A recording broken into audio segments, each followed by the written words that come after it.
ರಾಮನಗರ ಜಿಲ್ಲೆಯ ಬಿಡದಿ ಭಾಗದಲ್ಲಿ ಚಿರತೆಗಳ ಹಾವಳಿ ಗ್ರಾಮಸ್ಥರಲ್ಲಿ ಭಾರೀ ಆತಂಕ ಮೂಡಿಸಿದೆ. ಗ್ರಾಮಗಳೊಳಗೆ ಚಿರತೆಗಳು ಓಡಾಡುತ್ತಿರುವ ದೃಶ್ಯಗಳು ಕಂಡುಬಂದಿದ್ದು ಜನರು ಭಯಭೀತರಾಗಿದ್ದಾರೆ.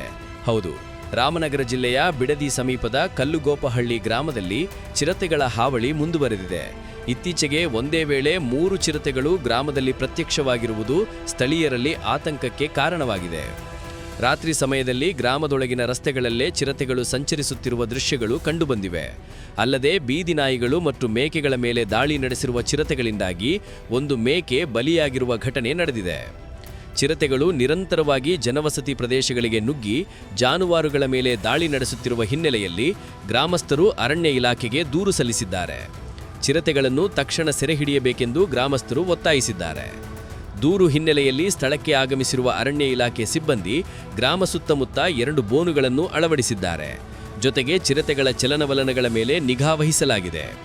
ಗ್ರಾಮದಲ್ಲಿ ಹೆಚ್ಚುವರಿ ಕಾವಲು ವ್ಯವಸ್ಥೆ ಹಾಗೂ ಜಾಗೃತಿ ಕ್ರಮಗಳನ್ನು ಕೈಗೊಳ್ಳಲಾಗಿದೆ.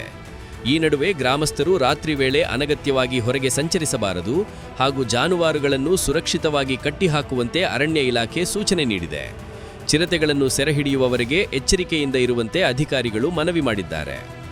ಹೌದು, ಗ್ರಾಮಸ್ಥರ ಆತಂಕದ ನಡುವೆ ಅರಣ್ಯ ಇಲಾಖೆಯ ಕ್ರಮಗಳ ಮೇಲೆ ಎಲ್ಲರ ಗಮನ ನೆಟ್ಟಿದೆ.